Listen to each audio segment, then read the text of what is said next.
Shri John Mundakayam, Rahul Mamkootathil വിഷയത്തിൽ കോൺഗ്രസിന്റെ നേതൃത്വം രണ്ട് തട്ടിൽ നിൽക്കുന്നത് നമ്മൾ കണ്ടു.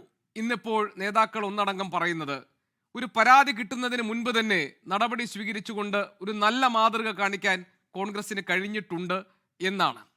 എന്നാൽ രാഹുൽ മാങ്കൂട്ടത്തിലിനെ പാർട്ടിയിൽ നിന്ന് പുറത്താക്കണം എന്ന ആവശ്യത്തോട് പൂർണ്ണമായി അതിനോട് യോജിച്ചുകൊണ്ട് ഒരു പ്രതികരണം ഇതുവരെ ഉണ്ടായിട്ടില്ല. KPCC അധ്യക്ഷൻ പറഞ്ഞത് ഇനി ഈ ജാമ്യാപേക്ഷയുടെ കാര്യത്തിലൊക്കെ കാര്യങ്ങൾ എങ്ങനെ വരുമെന്ന് നോക്കട്ടെ, എന്നിട്ട് തീരുമാനിക്കാം എന്നാണ്.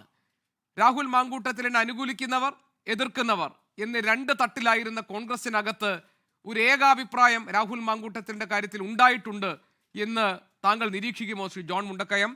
രാഹുൽ മാങ്കൂട്ടത്തിലിനെ ഏതെങ്കിലും അർത്ഥത്തിൽ സംരക്ഷിച്ചു നിർത്താനുള്ള എന്തെങ്കിലും ഒരു സാധ്യത ഉണ്ടെങ്കിൽ അതുകൂടി നോക്കാം എന്നാണോ നേതൃത്വത്തിലെ ഒരു വിഭാഗം കരുതുന്നത്? എന്തായിരിക്കും ഈ വിഷയത്തിൽ കോൺഗ്രസിന് സ്വീകരിക്കാൻ പോകുന്ന സമീപനം? താങ്കൾക്ക് എന്തൊക്കെ മനസ്സിലാകുന്നുണ്ട്? ഞാൻ കാണുന്നിടത്തോളം രാഹുൽ മാങ്കൂട്ടത്തിലിനെ രക്ഷിക്കാനുള്ള ഒരു നീക്കവും കോൺഗ്രസ് നേതൃത്വത്തിൻ്റെ ഭാഗത്തുനിന്നുണ്ടെന്ന് എനിക്ക് തോന്നുന്നില്ല. കാരണം ഇതിൻ്റെ തുടക്കം മുതൽ ഇങ്ങോട്ടുള്ള നിലപാടുകൾ എടുത്താൽ കോൺഗ്രസ് നേതൃത്വം ഒറ്റക്കെട്ട് എന്ന് പൂർണ്ണമായിട്ട് ഞാൻ പറയുന്നില്ല, എന്നാലും കോൺഗ്രസിൻ്റെ KPCC പ്രസിഡന്റ്, പ്രതിപക്ഷ നേതാവ്, മുതിർന്ന നേതാക്കളായിട്ടുള്ള രമേശ് ചെന്നിത്തല, സണ്ണി ജോസഫ്, KPCC പ്രസിഡന്റ് സണ്ണി ജോസഫ്, ഇവരൊക്കെ ഈ കാര്യത്തിൽ പിന്നെ UDF കൺവീനറൊക്കെ ഈ കാര്യത്തിൽ ഒറ്റക്കെട്ടാണ് എന്നാണ് മനസ്സിലാക്കുന്നത്. സുധാകരൻ മാത്രമാണ് ഇടയ്ക്ക് ഒരു നിലപാട് മാറ്റി പറഞ്ഞത്. അതിൽ അദ്ദേഹം ഇപ്പോൾ അദ്ദേഹം സൈലൻറ്റുമാണ്. അപ്പോൾ രാഹുൽ മാങ്കൂട്ടത്തിൻ്റെ കാര്യത്തിൽ ഒരു കോൺഗ്രസിൻ്റെ ഒരു പ്രവർത്തകൻ എന്നുള്ള നിലയിൽ, പ്രത്യേകിച്ച് ആ പാർട്ടിയുടെ യുവജന വിഭാഗത്തിൻ്റെ ഒരു ഐക്കൺ, ഒരു റോൾ മോഡൽ എന്നുള്ള നിലയിൽ വളർന്നു വന്ന നേതാവ് വഴിതെറ്റിപ്പോകുന്നു, വീഴ്ച സംഭവിച്ചു എന്ന് തിരിച്ചറിഞ്ഞ നിമിഷം തന്നെ നടപടിയെടുത്തു. ഒരു പാർട്ടിയും, പ്രത്യേകിച്ച് CPMോ ഇടത് പാർട്ടികളോ ഒരിക്കലും എടുക്കാത്ത തരത്തിലുള്ള വളരെ ശക്തമായ ഒരു നിലപാട് കോൺഗ്രസ് നേതൃത്വം എടുത്തിരിക്കുകയാണ്. രാഹുൽ മാങ്കൂട്ടത്തിനെ നോക്കണം, അന്ന് ഈ നടപടി എടുക്കുന്ന സമയത്ത് രാഹുൽ മാങ്കൂട്ടത്തിൻ്റെ എതിരായിട്ടുള്ളത് ഒരു വോയിസ് ക്ലിപ്പ് മാത്രമാണ്, ഒരു പരാതിയുമില്ല, ഒരാക്ഷേപവുമില്ല. ഞാനന്ന് ഓർക്കുന്നുണ്ട്, തിരുവനന്തപുരത്ത് അന്ന് ഈ സീനിയർ ജേർണലിസ്റ്റ് ഫോറത്തിൻ്റെ സമ്മേളനം നടക്കുന്ന സമയത്താണ് ഈ വാർത്ത ഒരു ചാനൽ പുറത്തുവിടുന്നത്. അന്ന് പ്രതിപക്ഷ നേതാവ് VD സതീശൻ ആ സമ്മേളനത്തിൽ പ്രസംഗിക്കാൻ വേണ്ടി, മുഖ്യമന്ത്രി ഉദ്ഘാടനം ചെയ്ത ചടങ്ങാണ്. VD സതീശൻ ആ സമ്മേളനത്തിൽ പ്രസംഗിക്കാൻ വേണ്ടി എത്തുമ്പോൾ അവിടെ വെച്ച് മാധ്യമപ്രവർത്തകർ തടഞ്ഞു നിർത്തിയപ്പോൾ അദ്ദേഹം പറഞ്ഞു, ഞാൻ ഈ സമ്മേളനത്തിൽ പ്രസംഗിച്ചു കഴിഞ്ഞിട്ട് നിങ്ങളെ കാണാമെന്ന് പറഞ്ഞു. സമ്മേളനം പോലും റിപ്പോർട്ട് ചെയ്യാതെ വാശിയോടെ മാധ്യമപ്രവർത്തകർ അവിടെ നിന്ന് തിരിച്ച് VD സതീശൻ ഇറങ്ങി വന്നപ്പോൾ സതീശനെ പിടിച്ചു നിർത്തി ചോദിച്ചു, എന്താണ് നടപടി?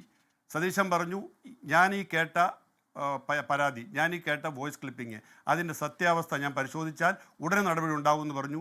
24 മണിക്കൂറിനുള്ളിൽ നേതൃത്വം തീരുമാനമെടുത്തു.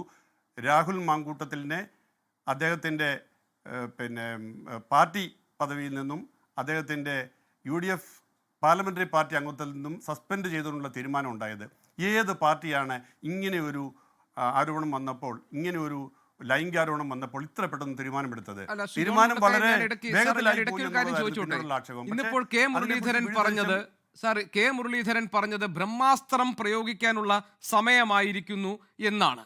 പക്ഷെ ആ ഒരു മൂർച്ച, ആ ഒരു തീവ്രത KPCC അധ്യക്ഷന്റെ പ്രതികരണത്തിൽ കാണുന്നില്ല. വരട്ടെ, കാര്യങ്ങൾ നോക്കി തീരുമാനിക്കാം എന്നതാണ്. ഇനി എന്താണ് അവർ കാത്തിരിക്കുന്നത്? കാരണം KPCC അധ്യക്ഷന് കിട്ടിയ ഒരു പീഡന പരാതി അദ്ദേഹം തന്നെ DGPക്ക് കൈമാറി, പോലീസിന് കൈമാറി. ഈ ഏതെങ്കിലും ഒരു പരാതിയുടെ അടിസ്ഥാനത്തിലല്ല, ബോധ്യത്തിന്റെ അടിസ്ഥാനത്തിൽ നടപടിയെടുത്ത പാർട്ടിയാണ് കോൺഗ്രസ് എന്നാണ് പ്രതിപക്ഷ നേതാവ് VD സതീശൻ പറഞ്ഞത്. ഇത്രയൊക്കെയാണെങ്കിൽ കോൺഗ്രസിനകത്തെ വനിതാ അംഗങ്ങൾ, ഇപ്പോൾ ഷാനിമോൾ ഉസ്മാനെ പോലെയുള്ള മുതിർന്ന വനിതാ അംഗങ്ങൾ തന്നെ ഇനി രാഹുലിന് ഈ പാർട്ടിയിൽ ഇടമുണ്ടാകില്ല എന്ന തരത്തിൽ പ്രതികരിക്കുമ്പോൾ ഇനി എന്താണ് പാർട്ടി കാത്തിരിക്കുന്നത്? ഇപ്പോൾ താങ്കൾ പറഞ്ഞത് ശരിയാണ്, ഈ പാർലമെന്ററി പാർട്ടി അംഗത്വം നഷ്ടമായി, യൂത്ത് കോൺഗ്രസിന്റെ സംസ്ഥാന അധ്യക്ഷ പദവി രാഹുലിന് ഇല്ല. അതേസമയം തന്നെ കോൺഗ്രസിന്റെ വേദികളിൽ അല്ലെങ്കിലും കോൺഗ്രസ് നേതാക്കൾ സജീവമായ അത്തരം വിഷയങ്ങളിലൊക്കെ രാഹുൽ ഇടപെട്ടിരുന്നു. ഈ പിടിക്കപ്പെടുമെന്ന ആ ഘട്ടത്തിലും കണ്ണാടിയിൽ ഒരു പ്രചാരണ പരിപാടിയിൽ വീടാന്തരം കയറിയിറങ്ങി കോൺഗ്രസ് UDF സ്ഥാനാർത്ഥിയുടെ വിജയത്തിന് വേണ്ടി രാഹുൽ പ്രവർത്തിക്കുകയായിരുന്നു. രാഹുൽ മാങ്കൂട്ടത്തിനെതിരെ ഒരുപാട് പരാതികൾ പാർട്ടിയിലെ വിവിധ നേതാക്കൾക്ക് ലഭിച്ചിട്ടുണ്ട് എന്നാണ് നമുക്ക് ലഭിക്കുന്ന വിവരം. എന്നിട്ടും ഒരു നടപടിയും അതുവരെ എടുത്തിരുന്നില്ല. മാത്രമല്ല, ഇന്നിപ്പോൾ ഷഹനാസ് എഴുതിയിരിക്കുന്നത് യൂത്ത് കോൺഗ്രസ് അധ്യക്ഷ പദവിയിൽ രാഹുൽ മാങ്കൂട്ടത്തിലിനെ ആ പദവിയിലേക്ക് കൊണ്ടുവന്നാൽ സ്ത്രീകളുടെ ഒരു പരാതി പ്രളയമായിരിക്കും ഉണ്ടാവുക. ചൂഷകനാണെന്ന് പറഞ്ഞപ്പോൾ പുച്ഛിച്ചു തള്ളി ഷാഫി പറമ്പിൽ എന്നാണ് പറയുന്നത്. ഇതൊക്കെ ആ പാർട്ടിക്കകത്ത് നടക്കുന്ന സംഭവങ്ങളല്ലേ ശ്രീ ജോൺ മുണ്ടക്കയം? അങ്ങനെ നോക്കിയാൽ ഇപ്പോഴും ഒരു വിഭാഗം സംരക്ഷിക്കാൻ കച്ചകെട്ടി നിൽക്കുന്നുണ്ട് എന്ന് പറഞ്ഞാൽ താങ്കൾ എന്ന് മറുപടി പറയും? ഗോപികൃഷ്ണൻ, ഞാൻ ഒരിക്കലും കരുതുന്നില്ല കോൺഗ്രസിൻ്റെ നേതൃത്വം ഇനി രാഹുൽ മാങ്കൂട്ടത്തെ സംരക്ഷിക്കുമെന്ന്. യൂത്ത് വിഭാഗത്തിലെ, യുവജന വിഭാഗത്തിലെ കുറേ പേർ ഇപ്പോഴും രാഹുലിൻ്റെ ആരാധകരായിട്ട് നിന്നുകൊണ്ട് എനിക്ക് തോന്നുന്നു അവർക്ക് ഈ കാര്യങ്ങളെക്കുറിച്ച് ഒന്നുകിൽ പൂർണ്ണമായ ബോധ്യം അവർക്കുണ്ടായിട്ടില്ല, അല്ലെങ്കിൽ ഇപ്പോൾ അവർക്ക് ബോധ്യം ഉണ്ടായി വരുന്നതേ ഉള്ളൂ. നേതൃത്വത്തെ സംബന്ധിച്ച് കൃത്യമായ ബോധ്യമുണ്ട്. പക്ഷേ നമ്മൾ ആലോചിച്ച് നോക്കണം, ആരോപണ വിധേയരാണെന്ന് പറഞ്ഞ് CPM-ൻ്റെ MLA ഉൾപ്പെടെയുള്ള പാർട്ടി പ്രധാന പദവികളിരിക്കുന്ന പലർക്കുമെതിരെ ഒരു നടപടിയും സ്വീകരിക്കാതെ അവരൊക്കെ ആരോപണ വിധേയരാണ്. അവർക്കെതിരെ കേസായി, അവർക്കെതിരെ കേസിൻ്റെ വിചാരണ നടക്കുന്നു. ഒരു മന്ത്രിക്കെതിരെ കേസിൻ്റെ വിചാരണ നടക്കുകയാണ് കോടതിയിൽ. അവർക്കൊന്നും ഒരു പ്രശ്നവുമില്ല. അവരൊക്കെ ആരോപണ വിധേയർ മാത്രമാണ്. ഇവിടെ ഒരു കേസ് രജിസ്റ്റർ ചെയ്യുന്നതിന് മുമ്പ് തന്നെ ഒരു നേതാവിനെ പുറത്താക്കി. ഇനിയിപ്പോൾ MLA സ്ഥാനം പുറത്താക്കാനായിട്ട് പാർട്ടിക്ക് പറ്റില്ലല്ലോ. പാർട്ടിയിൽ നിന്ന് പുറത്താക്കാനേ പറ്റുള്ളൂ. പക്ഷേ അതിന് ഈ പെട്ടെന്നൊരു പുതിയ സംഭവവികാസം എന്താണ് ഉണ്ടായത്? ഊരും പേരുമില്ലാതെ ഇന്നൊരു ഇമെയിൽ സന്ദേശം എത്തി. ആ ഇമെയിൽ സന്ദേശം KPCC പ്രസിഡന്റ് പോലീസിനെ ഏൽപ്പിച്ചു. അതല്ലേ ചെയ്യേണ്ടത്? അല്ല എന്താ ചെയ്യാൻ പറ്റുക? അത് അന്വേഷിക്കേണ്ടത് പോലീസല്ലേ?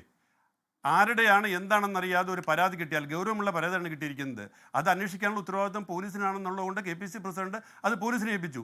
പോലീസ് അന്വേഷിക്കേണ്ടത് ആരുടെയാണെന്ന്. അപ്പോൾ അത്തരത്തിലുള്ള ശ്രീ ജോൺ മുണ്ടക്കയം, ഒരുപക്ഷെ താങ്കൾക്ക് അറിയാമായിരിക്കും, KPCC അധ്യക്ഷനോ കോൺഗ്രസിലെ മുതിർന്ന നേതാക്കൾക്കോ രാഹുൽ മാങ്കൂട്ടത്തിനെതിരെ കിട്ടുന്ന ആദ്യത്തെ പരാതി അല്ല ഇതെന്ന കാര്യത്തിൽ നമുക്കറിയാവുന്ന കാര്യങ്ങളാണല്ലോ. പക്ഷേ ഗോപികൃഷ്ണൻ, ഞാൻ ചോദിക്കട്ടെ, ഒരു പാർട്ടിക്കകത്ത് ആ പാർട്ടിയുടെ ഇൻസൈഡ് ഉള്ളിൽ നടക്കുന്ന കാര്യങ്ങളാണത്. അതിനകത്ത് ഒരു പരാതി ഒരു നേതാവിനെതിരെ കിട്ടിയാൽ ഉടനെ അത് പരസ്യമായിട്ട് പ്രഖ്യാപിക്കുകയും ഉടനെ അതിനെക്കുറിച്ച് നടപടിയെടുക്കുകയാണോ ചെയ്യുന്നത്? അത് വെയിറ്റ് ചെയ്യും. അതേസമയം പൊതുജന മധ്യത്തിൽ പബ്ലിക്കായിട്ടൊരു പരാതി രംഗത്ത് വന്നപ്പോൾ, അത് മാധ്യമങ്ങളിൽ വന്നപ്പോൾ അപ്പോൾ തന്നെ നടപടിയെടുത്തില്ലേ? വേറെ ഏത് പാർട്ടി അങ്ങനെ എടുക്കുന്നത്? ഇത് വാസ്തവത്തിൽ കോൺഗ്രസിനെ അഭിനന്ദിക്കുകയാണ് ചെയ്യേണ്ടത്. എൻ്റെ അഭിപ്രായം അതാണ്. വാസ്തവത്തിൽ ഈ ഒരു കാര്യത്തിൽ കോൺഗ്രസ് വളരെ മാതൃകാപരമായ നടപടിയാണ് സ്വീകരിച്ചിരിക്കുന്നത്.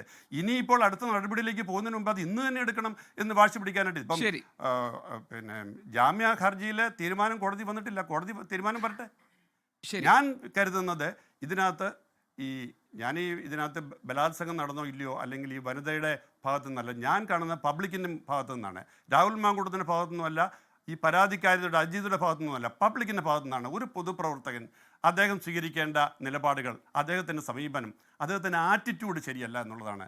അങ്ങനെ ഇത്തരം ആറ്റിറ്റ്യൂഡുള്ള ആൾ എത്ര വലിയ പ്രതിഭാശാലിയാണെങ്കിലും എത്ര മഹാനാണെങ്കിലും പൊതുപ്രവർത്തകനായിട്ട് നമ്മുടെ സമൂഹത്തിൽ പ്രവർത്തിക്കുന്നത് ജനം അംഗീകരിക്കില്ല എന്ന് തന്നെ ഞാൻ വിശ്വസിക്കുന്നു. ലോകത്തെവിടെയായാലും ഏത് സമയത്തും 24 വാർത്തകളും ഓഗ്മെന്റഡ് റിയാലിറ്റി പാക്കേജുകളും എക്സ്പ്ലെയിനറുകളും വിശദമായി കാണാൻ ഞങ്ങളുടെ YouTube ചാനൽ നിങ്ങൾക്ക് സബ്സ്ക്രൈബ് ചെയ്യാം.